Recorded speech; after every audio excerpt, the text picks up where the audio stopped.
Welcome to the deep dive. Today, we're really getting into the backstory of Casval Rem Deikun. Better known as Char Aznable, the Red Comet.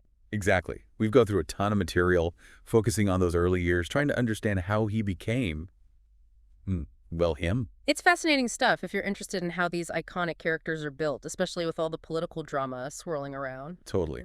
So let's kick things off. UC0057, his birth. It wasn't exactly peaceful, was it? Not at all. In the clock tower of Munzo University, his father, Zeon Zum Deikun, was basically a fugitive at that point. Right, a revolutionary leader on the run, and you've got Daegwon Zabi's influence kind of looming over everything. And Crowley Heyman and Rambaral were there helping with the birth. Talk about being born into conflict. No kidding. That political tension was there from, like, minute one. It absolutely shaped him. So fast forward about 11 years, UC0068. Zeon Zum Deikun dies. Suddenly. And Jimbaral is immediately pointing fingers at the Zabis. Foul play suspected, yeah. So the family has to flee. They go to the Rel residence. And there's this moment, right? 11-year-old Casval confronting Cecilia Zabi. Yes. She offers protection, but he refuses. Even then, he could see the strings attached. Pretty sharp for a kid. Shows the political mind was already developing. He knew what was up. Definitely. So they have to get off Site 3. Heyman and Rel help again. It's a desperate escape. They make it to Earth, eventually. Get taken in by Don Table Mass, given new names. Édouard and Salem Mass. But Jimbaral is still with them, constantly reminding Casval about the Zabi betrayal, how they usurped his father. Ah, right. So those seeds of revenge are being actively planted. By Jimba. Constantly. Painting the Zabis as the villains who wronged his family and the whole Space Noid cause, really. Okay, then things escalate again. UC0071. An assassination attempt. Cecilia Zabi behind it, targeting them on Earth. And Jimbaral is killed in that attack. Table Mass gets injured too. Yeah, and Casval, he fights back, violently defends himself and Sayla.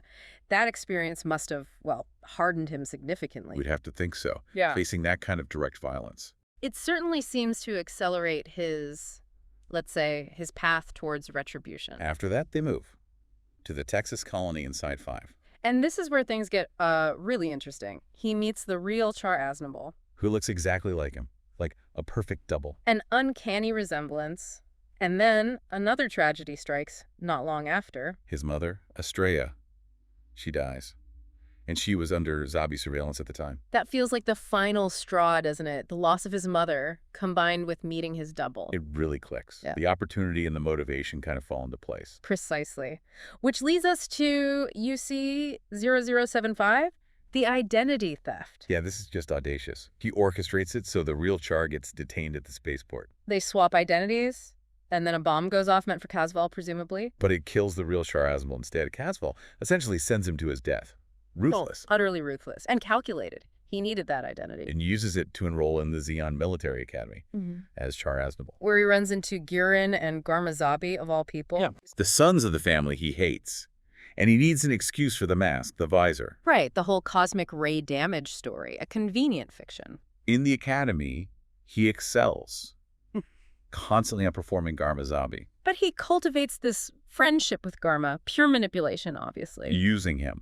Which comes to a head during the Dawn Rebellion in UC0077. He basically tricks Garma into leading this unsanctioned attack on the Federation forces. And then there's Lino Fernandez, the real Char's friend. Yeah, Lino recognizes him, sees through the disguise. So Casval Char has to silence him. Yeah. Murders him during the chaos of the rebellion. And frames him as an enemy pilot, protecting his stolen identity at all costs.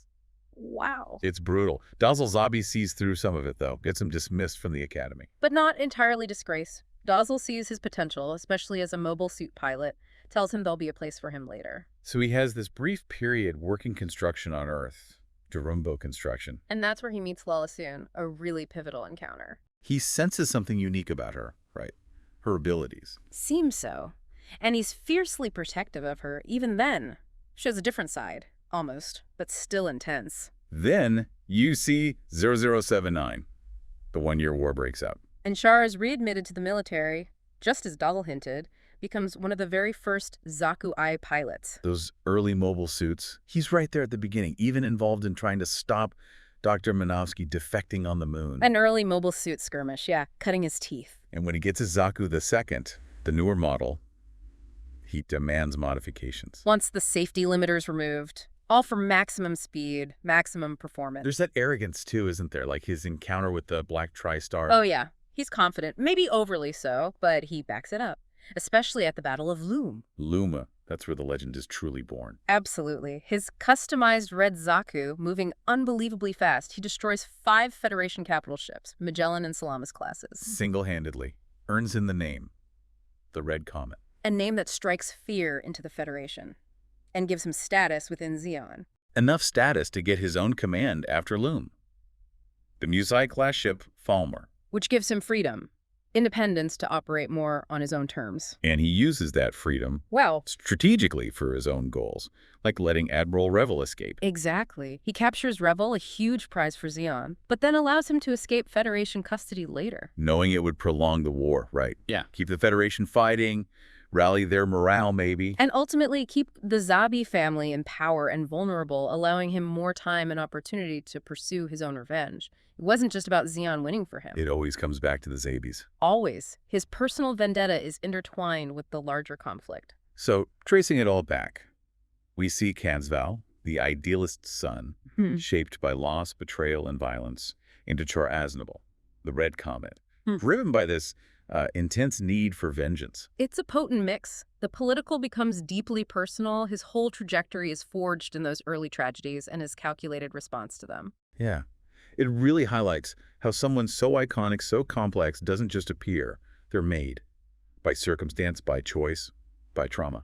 Absolutely. His motivations run so deep, right back to his father's ideals and perceived betrayal. So here's something to think about. Given everything we've just walked through, all that formative stuff, how much does that past continue to dictate his actions throughout the One-Year War and beyond? Right. How inescapable is that history? What does it tell us about cycles of revenge and conflict, how the past casts such a long shadow? Definitely something to chew on.